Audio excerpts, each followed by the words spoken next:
Magandang gabi sa kanilang lahat.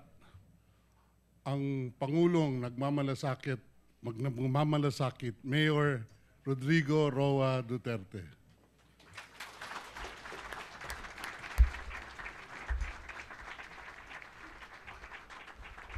Kindly sit down. Thank you for the courtesy.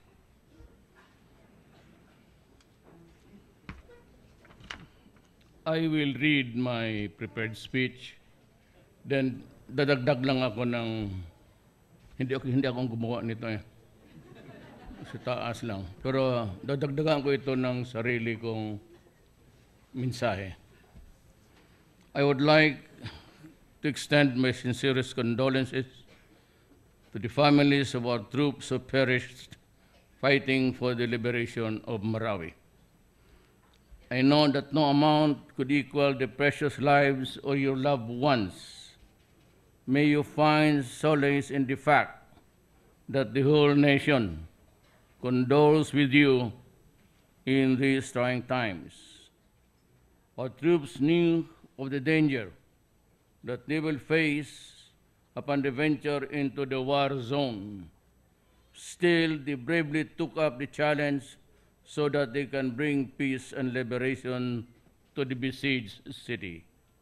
The Philippines will forever be grateful for their heroism. I would like to commend our partners from the private sector for their participation in the rehabilitation of the city of Marawi. Your humanitarian activities are continuous sources of hope for the thousands of displaced families in the region. Thank you for extending the much-needed support for the bereaved families of our fallen AFP and PNP troops through the Go Negosyo Kapatid Family Care Fund under the Go Negosyo Kapatid for Marawi program. Your tireless efforts show that nothing is impossible as long as we work together. I hope that we can continue this harmonious partnership to bring back prosperity, not only for Marawi, but for the rest of the country. To our troops from the AFP and PNP who are still battling those who wish to do our people and country harm, may you remain strong in heart and mind. Honor your foreign comrades by making sure that your sacrifices will not be in vain. And do not be killed. Wala na yan dyan, dinagdag ko na lang. Kung maaari lang. Rest assured that the government is behind you as you continue this noble fight. Together, we will work assiduously to bequeath a peaceful and prosperous Philippines for generations to come. Salamat. Yung akin po naman.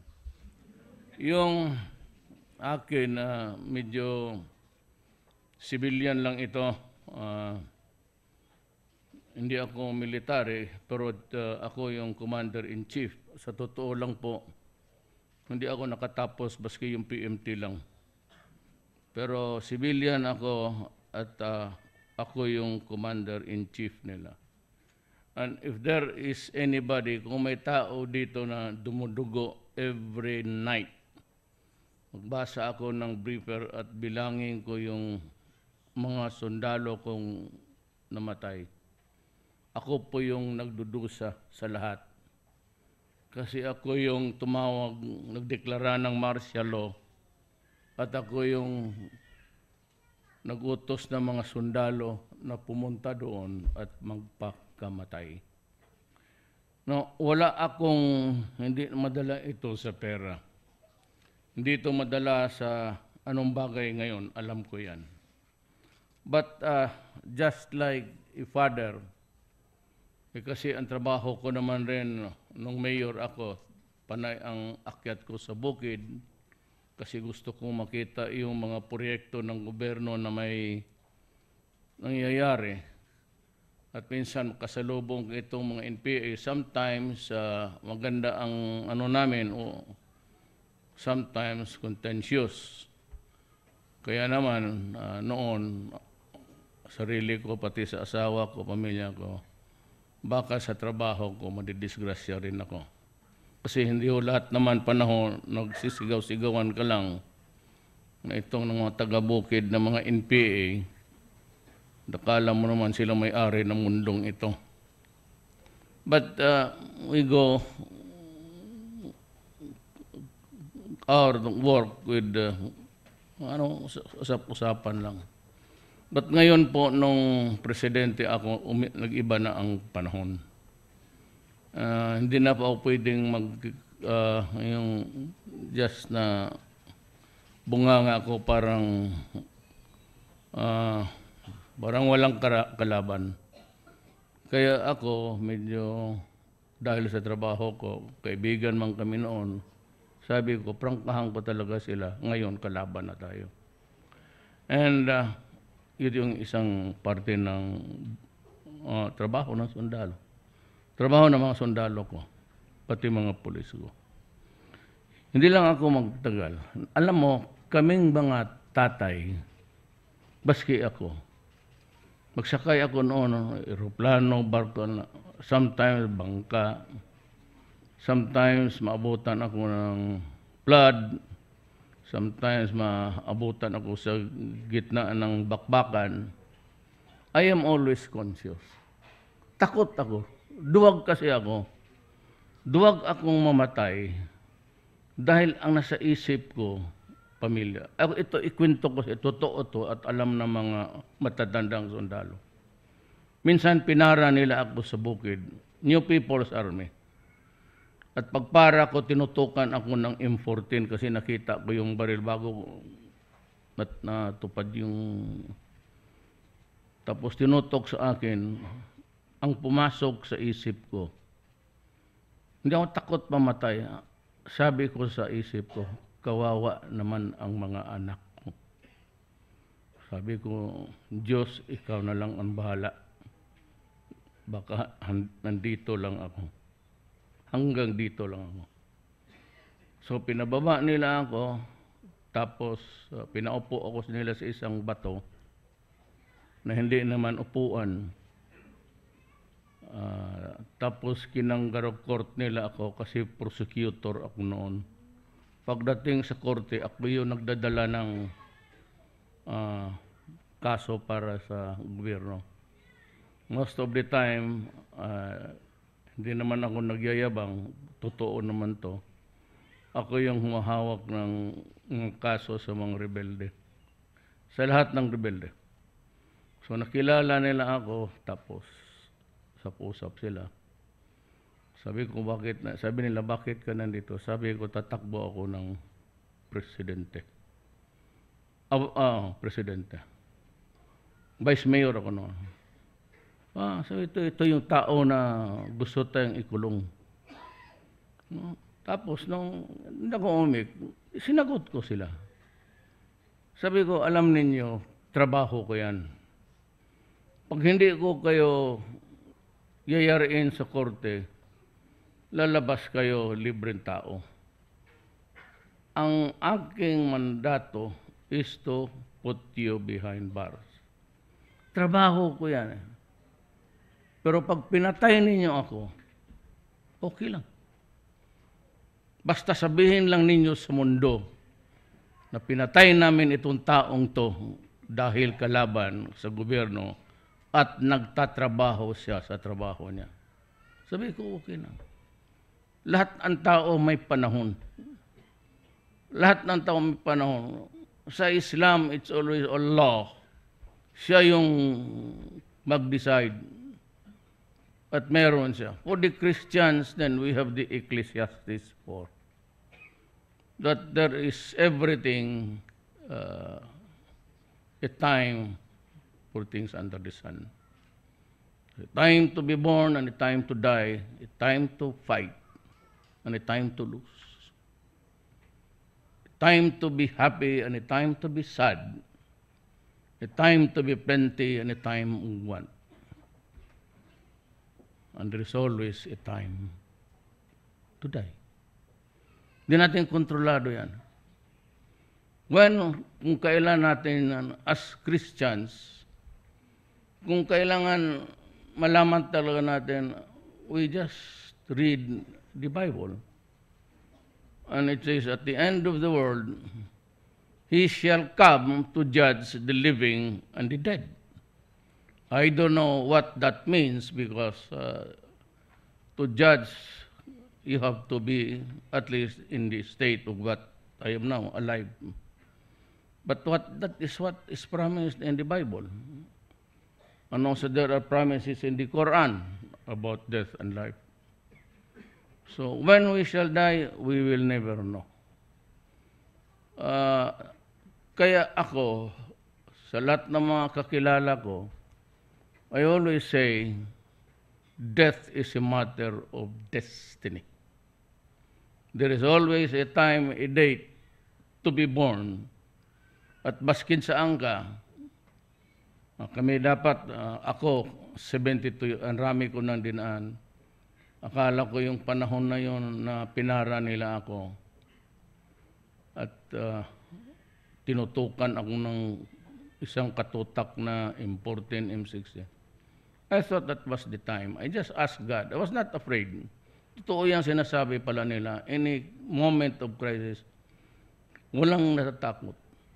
But at the back of our minds is really the bugging question. Diyos ko po, may mga anak ako at asawa. Mahal ko sila. Sana makalusot ako dito. Pero pag hindi, the usual last message is, God, please take care of my family. That is the spiritual promise. Pero ngayon, ano yung magawa ng kagaya natin tao lang sa mundong ito? So ito ngayon, mga negosyante na may kunting pera, na pwede naman nilang to share with you para at least makatulong lang man baski kunti. So you have the president, former president, kasama din, to condole with you.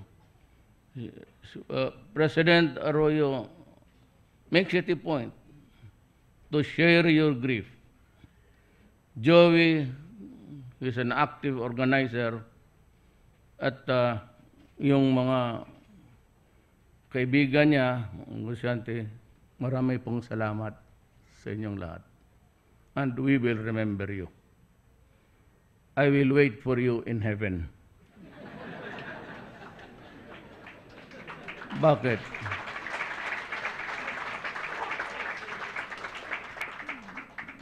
Wala kayong siguro na pupunta doon? No, meron akong, this is not really a thing to be, yung ipagyabang mo.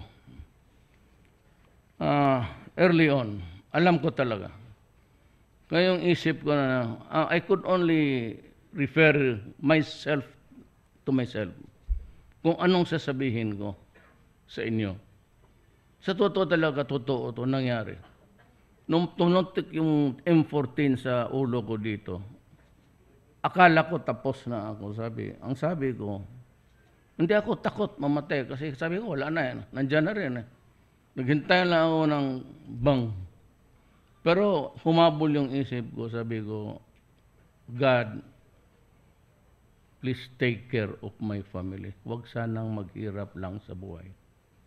So ngayon kami dito na iwan, yung mag-usap tayo ng pera. Hindi masama mag-usap ng pera, lalo na kung ano yung totoo lang. You have the pension and everything given to you by the Armed Forces of the Philippines. In addition to that, there is a one single soul dito na sobra-sobra yung magnanimity niya. Ayaw kong sabihin kasi ayaw rin niyang sabihin. Ayaw niyang sabihin ko sa publiko o kanino man. Sabi niya, huwag lang malaman. Basta ako magbigay. bigay siya ng 1 million para sa inyo isa't isang pamilya.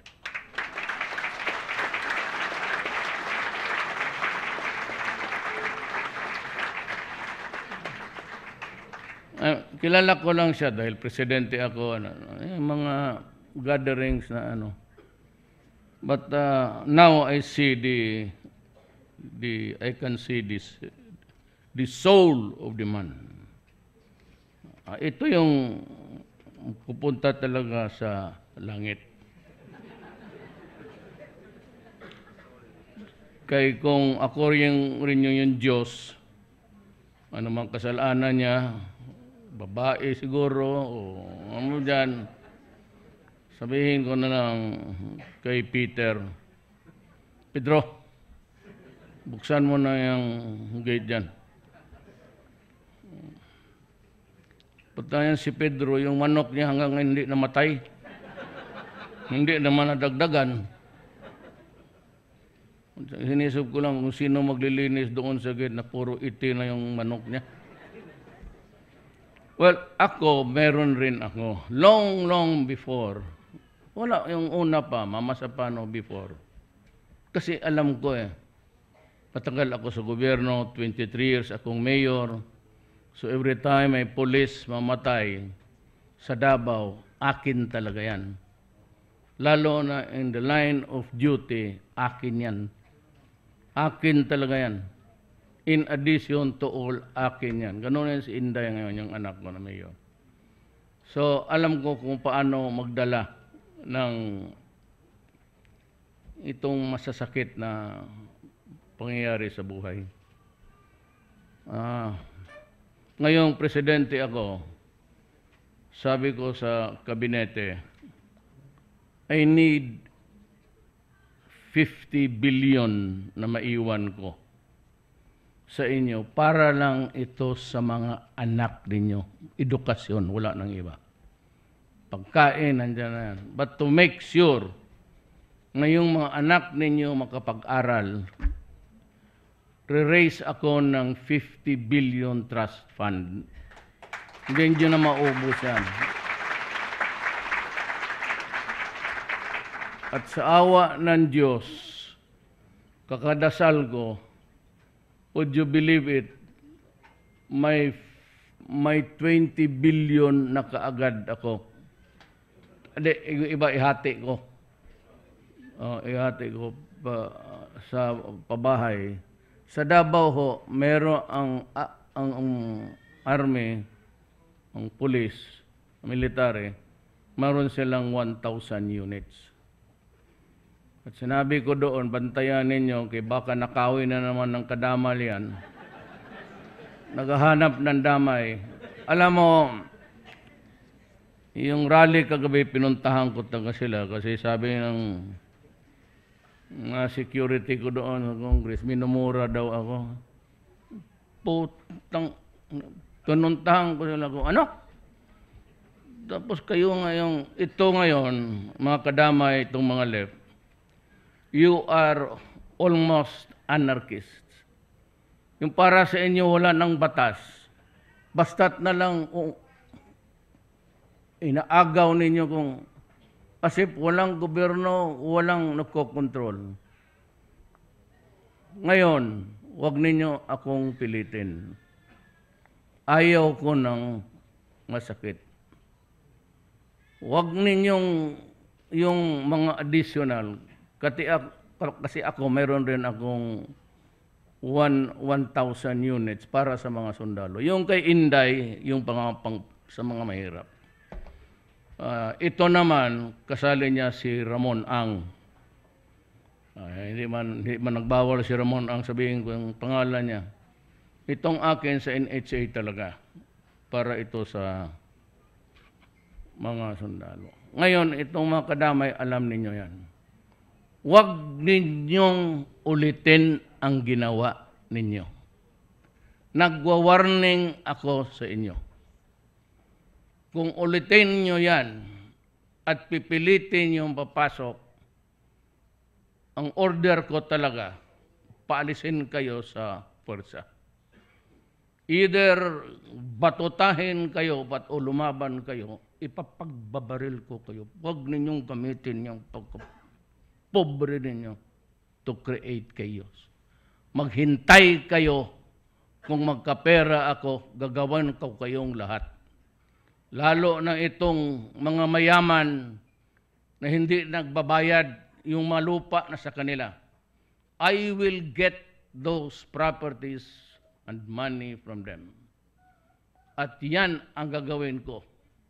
Pag nakuha ko yung mile long sa pag-aari ng mga preto sa Inquirer, yan, ipagbili ko lahat, ibuhos ko sa bahay ninyo. Pero huwag kayong mauna. Huwag kayong kayong mahirap. Alam ko mahirap. Wala tayong pera mag-imprinta para maibigay ko at itayo ninyo ng bayan. Huwag ninyong gawin yan simula ngayon. Kasi ako galit rin sa inyo. Galit na ako kasi gusto ninyo akong kausapin, pero inaambos naman ninyo ako. Ay, ano klase?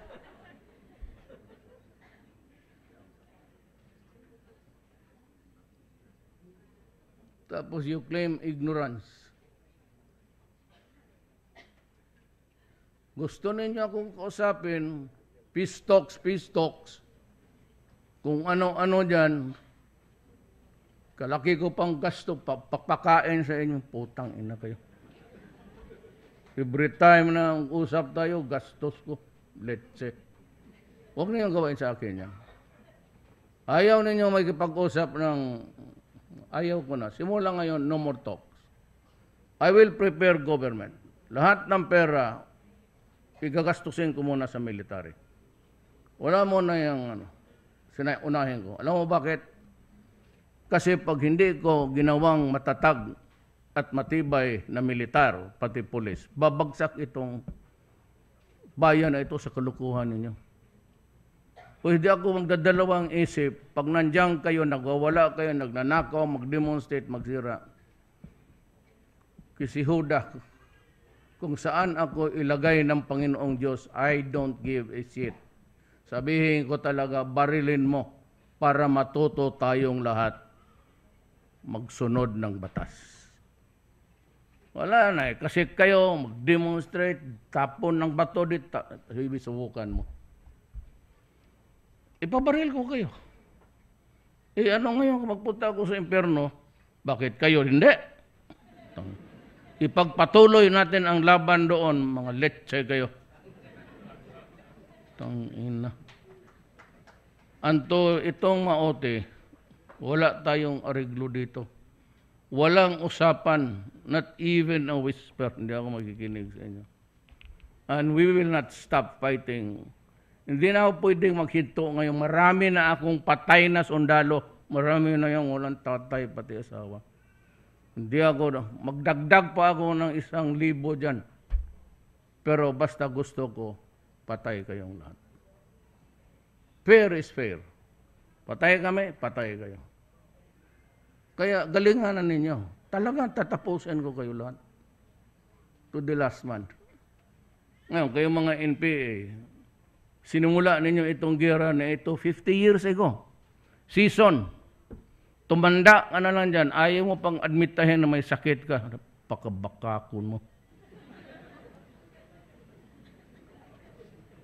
Kaya nga pinapaalis na kayo sa Norway. Alam mo yung Norway, yung partido ngayon na humawak ng gobyerno, matatalo ang issue dahil sa gastos na pinatira kayo doon at yung ospital mo wala kang bayad-bayad. Tumaawa ka naman sa Norwegian government, magpakamatay ka na lang. Tang-inang yan. Hindi talaga, nagmumura ako. Hindi ko mapigilan. Yun ba, ang turo. Hindi nanay ang tatay ko, yung tiohin ko sigurong gago. Singgiro. Sabi, ito na yan kung paano magsalita kung galit ka. Yung NDF. Sabi, bully. Bully ako? Putang ina, totoo, bully talaga ako. Sino hindi, magkakalaban kita. You're an enemy of the state. Bubulihin kita. Bubulsitin talaga kita. Kakausapin ko kayo, nandito sa Malacanang first time, nakapasok kayo dito, pinasyal ko pa kayo. Handa pa ng pagkain yan. Itong mga gago ito, bakit na hindi nilason? Tapos na siguro yung problema ko.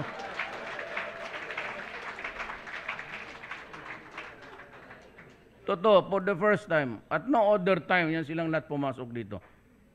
Lahat. Pati yung mga nasa taas. Noong panahon kong bago ako mayor, kasi gusto ko nga na ariglo, sabi ko, sige, pasok lahat. Eh, itong mga sundalo, nagdududa naman. Itong presidente natin, ano kayo, magkulit patayin natin? Mukhang hindi ito atin. Butit na lang kilala ko si Lorenzana. Secretary Lorenzana was once upon a time a soldier, si general. But when I was mayor, many years ago, major or lieutenant colonel, he brought a contingent of the Scout Rangers, 2nd Ranger Battalion to Davao. Ako yung mayor. So kilala niya ako. Nandoon kami ng, I forgot the place, na yung mga NPA na sa kabila, tapos gusto ako kausapin. Nandyan yan si Secretary Lorenzana. Sabi ko, sige, usap mo lang kaya. Sige. Yung baroto na, si Secretary Lorenzana hindi pumayag. So, huwag kang pumunta doon. Sabi ko, akala ko concerned masyado siya sa buhay ko. Pupunta doon. Tangina, delikado. Sabi ko, bakit ma? Eh, pag gusto naman lang pag-usap, hindi ako papayag. Delikado. Sabi ko, anong delikado? Yung pala, ibig sabihin niya, delikado ma-demote siya kung mamatay ako.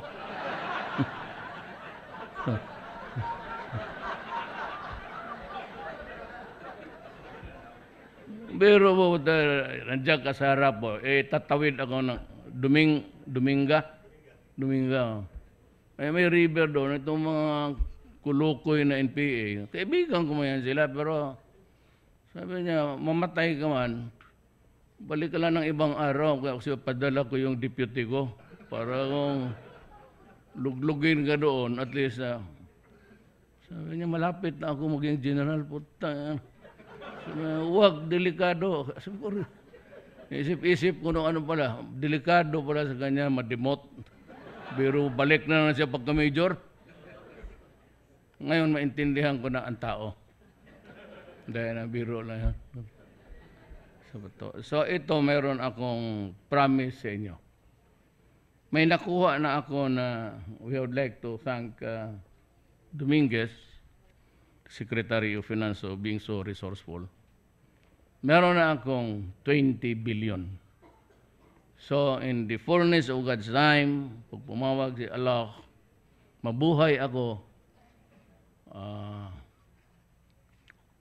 may 4 years pa naman ako. Makaraise pa ako ng 30 billion. Hindi, 50 billion. So, may 20 na ako. Kailangan ko na lang ng 30. Pag wala, nakawin ko na lang yung Central Bank. Yung ibang mga diktador sa ibang ganun man. Hinihirit talaga lahat ng mga gago. So, may iiwan ako sa inyo. Pero nandiyan yan, 20. Yan para sa edukasyon lang, ha. Total, sobra-sobra na yung... May programa rin ang... Kasi... Ang hanggang 4 years lang. Kung may kursonada sa inyo, kung may utak, kapag-aral ng UST, Lasal, hindi ko na yung mga eskwela na may mga magagandang kurso. Yun ang gastusan ng, it will be administered by, hindi ko ibigay sa yan. Kung maaari, Central Bank na lang ang foundation yan. So, yung dividendo niyan sa 50 billion, Hindi na ninyo maubos yan. Ngayon, yun lang yan sa mga bata na gustong mag-aral. Pag tignan doon ang grade, kagaya ko rin noon, 75, 72, 71, sabihin mo lang bata, diyan ka na lang sa kanto, huwag ka lang magdroga kasi yan, isa pa yung droga na yan. Tatapusin ko talaga yan, tignan mo.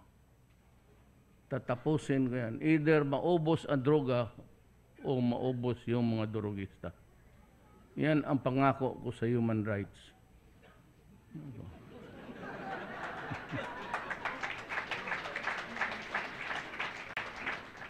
Huwag ninyo akong takot-takotin dyan sa trabaho ko. Hindi ako. Ako ang presidente tapos hindi ko kaya. Ibigay ko na sa militar ang trabaho ko. Pag panahon na parang takot na akong mamatay, ayaw ko na magtrabaho, tamad na, tawagin ko na lang sila. Maglinya sila dito. Sila yung may uniform. Taas kamay. Kami ang bagong miyembro ng junta, militar sa gobyerno ngayon. Sabi ko sa kanila, sige, bahala na kayo. Solve the problem. Ngayon, sila ang firing squad mo kung walang magawa. I'll hand it to somebody else. Kung hindi ko kaya to.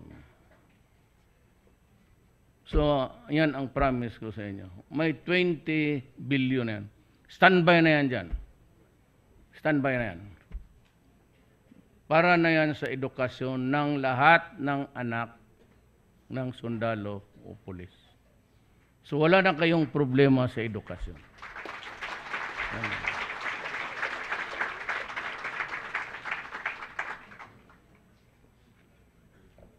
May away pa sa marami, pero patapos na yan. Patapos na. Magdasal lang kayo. Pray to Allah and pray to God na patapos na to. Sana wala nang patapos na. At magbalik siguro ako doon bago matapos. Ayaw ko yung magpunta doon ng ibang leader yung nagsisigawan na. Tapos na ang gira. Gusto ko pumunta doon na nakikiramay pa rin ako sa hirap nila. I'll go there but maybe sa lahat ng ospital, pati kami sa gobyerno nag-aaway kami ngayon dahil nga itong procurement law, na itong mga equipment sa ospital na binili ko last year, hanggang ngayon hindi pa na-deliver. Kakatapos lang ng bidding. Kaya ako pumutok. I was there July. Pagka-presidente ko, June 31st, June 30, July pumunta na ako ng AFP Medical Center. Tanong-tanong na ako, wala silang dito, walang ganon. Kami ni General Esperon, si General Lorenzana, nung nalaman ko na wala pa talagang pumutok. Nagpipiyak-piyak ako. Yan ang ano ko sa gobyerno. Kaya nung sa SONA sinabi ko, huy kayong makuha, huwag kayong habaan ng ano. Kaya ngayon sabi ko, 15 days. Bili niya, deliver ka agad bayad. Basta may bidding. Hindi ko yung TRO na yan, sabihin ko, huwag kayong maniwala niyan. I would like to address myself to the courts. Ayaw ko ng away sa judiciary. Pag may bidding at ang bidding mahusay, wala namang record na pinapatay o ni-hold up doon, dumaan ng bidding, wala na kayong pakialam. Para't mabili na, whatever. Medisina o equipment, basta nandyan yung bidding at may certification. Kaya ang gusto ko, kayo mismo nandoon. Every bidding, kayong tagakuha doon. Kasi mag-TRO ang korte, hindi na ako maniwala.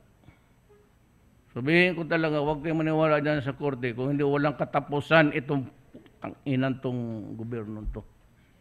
Biro mo 1 year after, pati yung Mabutit na di ako commander. Ako ang commander, magkudeta tayo. Let's see.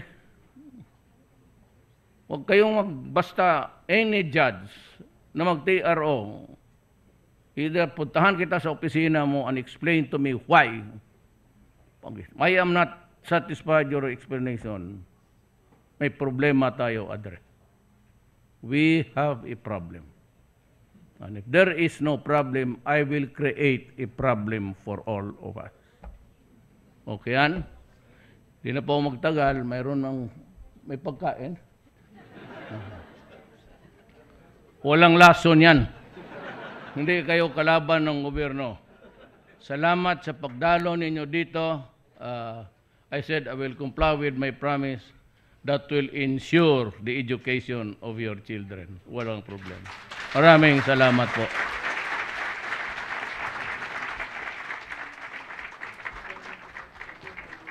Thank you very much, Mr. President.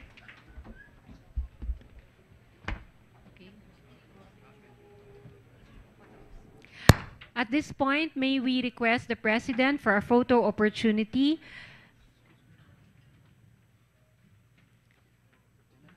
May we call on stage the kapatid sponsors.